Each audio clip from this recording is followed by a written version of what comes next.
नमस्कार मित्रों, आज हम एक्सरसाइज 11A का पार्ट 3 लेकर के आए हैं। इससे पहले हमने जो दो भाग बनाए थे उनमें हमारे क्वेश्चन नंबर 7 के लघु वृत्त खंड के क्षेत्रफल तक हमने निकाल दिए थे क्वेश्चन। उसके बाद इसका जो सेकंड भाग है तो हमसे पूछा दीर्घ वृत्त खंड का क्षेत्रफल ज्ञात कीजिए। तो दीर्घ वृत्त खंड का क्षेत्रफल का सूत्र क्या होता है? वृत्त का क्षेत्रफल माइनस लघु वृत्त खंड का क्षेत्रफल। तो जो लघु का हमारा क्षेत्रफल हमने निकाला था वो कितना आया? 20.54 सेंटीमीटर स्क्वायर। तो एक काम करना, थोड़ा सा मैं यहाँ पर वृत्त का क्षेत्रफल का सूत्र क्या होता है? पाई आर स्क्वायर माइनस लघु का कितना है? 20.54 सेंटीमीटर। तो पाई का मान कितना रख देना यहाँ पर? 22/7 गुणा आर का मान कितना? त्रिज्या एक बार देखो, त्रिज्या हमें दी है 15 सेंटीमीटर। तो 15 गुणा 15, समझ गए यहाँ तक? माइनस 20.54। तो देखो 15 गुणा 15 कितना होता है? 225 गुणा 22 बट्टे में 7 माइनस 20.54। अब यहाँ पर गुणा करेंगे 22 पाए कितने होते हैं? 110। 110 का 0 हासिल 11 और 22 दूनी 44। 44 और 11 55 की हासिल कितने लगाई? 5 और 22 दूनी 44 और 5 बट्टे में 7 माइनस 20. अब एक काम करो, 7 से काट दो, 7 सत्ते 49, 50 5 में जाए तो 50 में तो भाग टूटेगी। यहाँ पर 0 रख दिया हमने। अब कितनी बार जाएगा ये? 7 सत्ते 49। कितना बच रहा है? 1 दशमलव लगा लेंगे, 10 हो जाएंगे। 7 एकन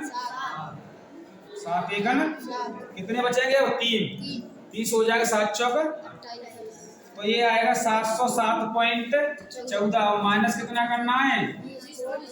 20.54। तो देखो इसे हम यहाँ पर घटा करके देख ले रहे हैं।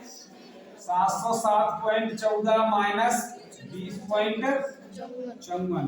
देखो 4 में से 4 जाएगा तो यहाँ से हासिल लेंगे 11 में तो 5 जाएंगे तो यहाँ कह रहे हैं 6 और यहाँ हासिल लेंगे तो 10 में से 2 जाएंगे तो और यहाँ पर तो 686.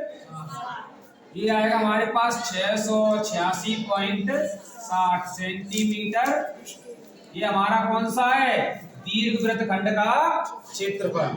उम्मीद है ये क्वेश्चन समझ में आ गया होगा, इसे नोट कर लो। देखिए क्वेश्चन नंबर 8 हमें दे रहा है कि एक वृत्त का व्यास 16 सेंटीमीटर है और इसकी जीवा केंद्र पर 60 अंश का कोण बनाती है। इस प्रकार निर्मित वृत्त खंड का क्षेत्रफल ज्ञात है। कौन से का पूछा? दीर्घ वृत्त खंड का। दीर्घ वृत्त खंड का क्षेत्रफल ज्ञात है। तो देखो सबसे पहले मैं दिया है वो लिख लो, वृत्त का व्यास। वृत्त का व्यास बराबर कितना है? 16 सेंटी। तो त्रिज्या कितनी होगी? देखो त्रिज्या r बराबर 16/2, क्योंकि व्यास की आधी क्या होती है? त्रिज्या। कितनी बार कट जाएगा ये? तो r बराबर 8 सेंटी। 8 सेंटी ये हमारा r का मान आ गया। और देखो थीटा का मान कितना दिया है? 60 अंश। कितना दिया है? तो देखो हमसे पूछा इस प्रकार निर्मित दीर्घ वृत्त खंड का क्षेत्रफल ज्ञात है। तो हमने जो अभी पिछला सवाल करा है 7वां, सेम उसी तरह से होगा। पहले लघु का निकलेगा और लघु के दीर्घ वृत्त में से लघु का घटा देंगे, वो किसका बचेगा? दीर्घ वृत्त खंड का क्षेत्रफल। तो देखो किस तरह से लगाएंगे। सबसे पहले निकालें लघु वृत्त खंड का क्षेत्रफल। लघु वृत्त खंड का क्षेत्रफल हम दीर्घ का तभी निकाल सकते जब हमें लघु का पता होगा। ठीक है, दीर्घ का पूछा है सवाल के एंड में पढ़ो। दीर्घ वृत्त खंड का क्षेत्रफल ज्ञात कीजिए।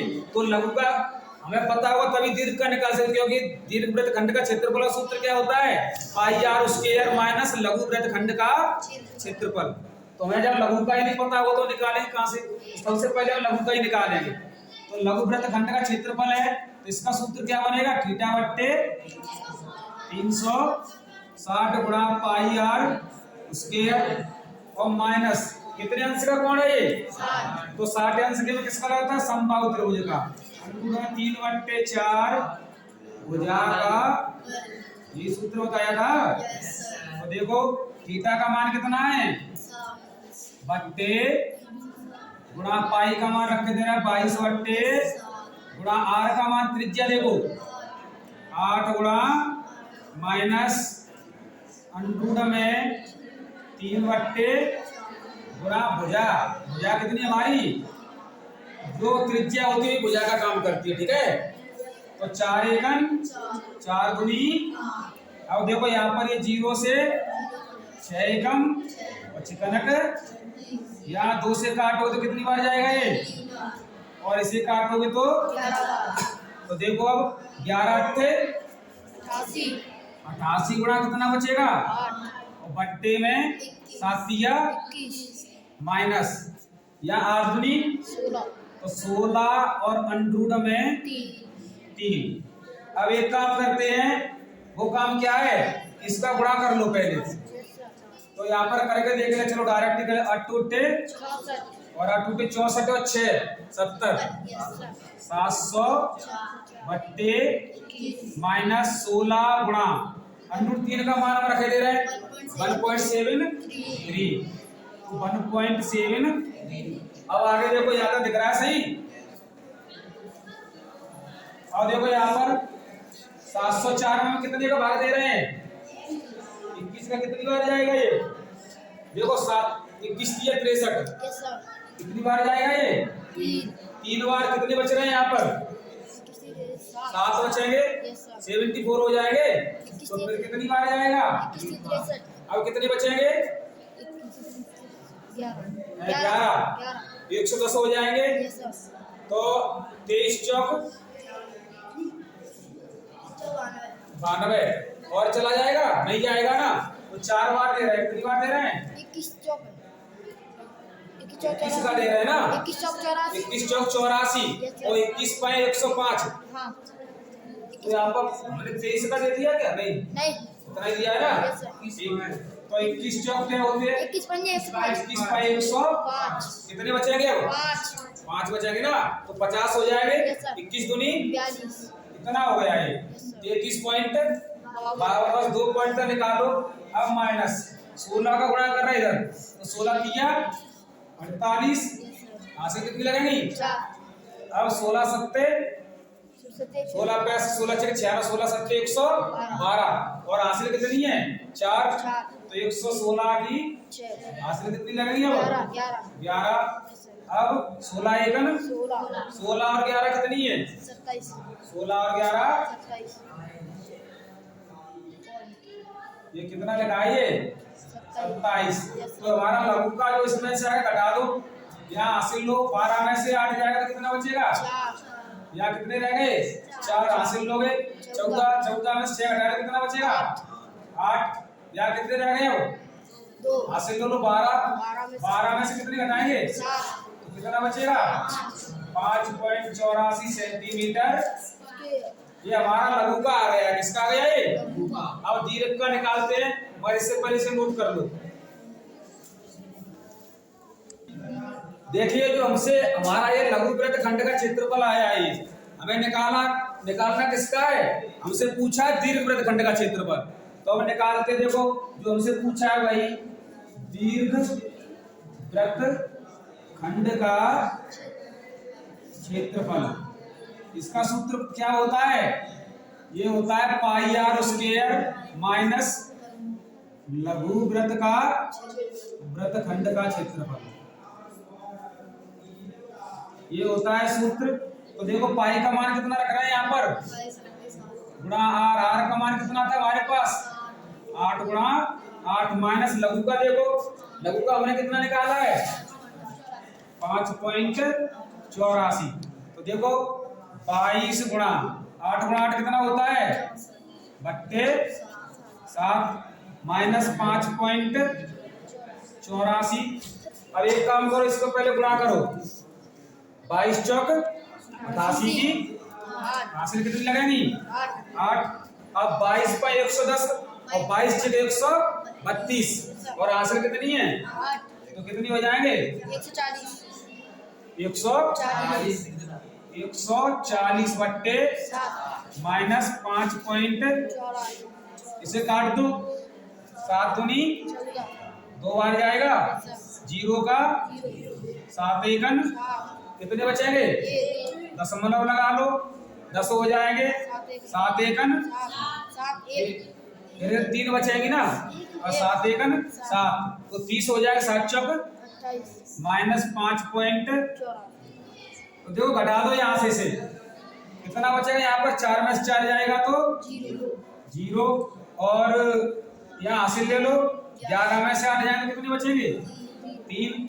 यहाँ पर कुछ बचा नहीं है तो यहाँ हासिल लेके आए यहाँ कितने हो जाएंगे 10 में से कितने घटाएंगे 5 और यहाँ पर कितने रह गए अब 9 रह गए ना मतलब 19 रह गए कितने रह गए तो 195.30 आएगा इसका आंसर सेंटीमीटर स्क्वायर। हो सकता है आंसर शीट में तुम्हें थोड़ा सा अलग दिया क्योंकि उसमें पाई का मान नहीं रखा है, ठीक है, और ना ही √3 का मान रखा है, तो ये ना समझे कि आंसर गड़बड़ है। आंसर हमारा बिल्कुल कैसा है परफेक्ट है। जो आंसर शीट में दिया है उसमें पाई का मान और √3 का मान रख के सॉल्व कर लेना तो यही आंसर हमारा निकल करके आएगा। इस क्वेश्चन को नोट कर लो। देखिए सबसे पहले जो क्वेश्चन दिया है क्वेश्चन नंबर 9 हमने यहाँ पर लिख लिया है त्रिज्या में लिख लिया r बराबर। हमारा सवाल नंबर 9 है तो मैं जो चीज है वो हमने लिख लिया यहाँ पर r बराबर 5.2। वृत्तखंड का परिमाप दिया 16.4। वृत्तखंड का क्षेत्रफल पूछा है तो ये सूत्र हमने बनाया है। जो किस तरह से लगाएंगे इसे पहले एक वृत्त बना लो। यहाँ पर क्या बना रहा है एक इस तरह से एक वृत्त बना लो। देखो ये हमने एक वृत्त बना लिया और इसका परिमाप टोटल कितना दिया है हमें 16.4। तो इसकी त्रिज्या देखो पहले ये कितनी है 5.2। तो ये इधर भी कितना होगा ये क्योंकि ये आधे आधे में है व्यास भी आती है तो ये त्रिज्या है हमारी, ठीक है 5.2। तो हम यहाँ से लंबाई निकालेंगे। क्या निकालेंगे तो लंबाई L बराबर ये हमारी कितनी है यहाँ पर परिमाप 16.4। इसमें से कितना घटा देंगे ये दोनों भुजाएं जोड़ लो। दोनों भुजाएं हम जोड़ लेंगे तो 2 और 2 और 5 और 5 10 पॉइंट कितना हो जाएगा 10 पॉइंट। अब हम 16.4 में से कितना घटा दे रहे हैं 10.4। तो जो लंबाई हमें मिलेगी इसकी वो कितना मिलेगा 6 सेंटीमीटर। अब इस सूत्र में रखे दे रहे हैं उठा करके मान जो हमें दिया है वो। तो देखो 1/2 गुणा पाई का मान वो r का मान 5.2 है ना 5.2 गुणा l का मान कितना है तो इसे काट दो कर दो गुणा द्वितीय और पांतीय 15.6 सेंटीमीटर। ये हमारा क्या होगा। उम्मीद है ये क्वेश्चन भी आपको समझ में आ गया होगा। इसी के साथ आज हम पार्ट 3 को यहीं पर समाप्त कर रहे हैं। कल एक नया भाग इसका बना करके लेके आएंगे आपके सामने। अगर ये हमारे बनाए वीडियो अच्छे लगते हैं तो कृपया लाइक शेयर सब्सक्राइब जरूर करें। धन्यवाद।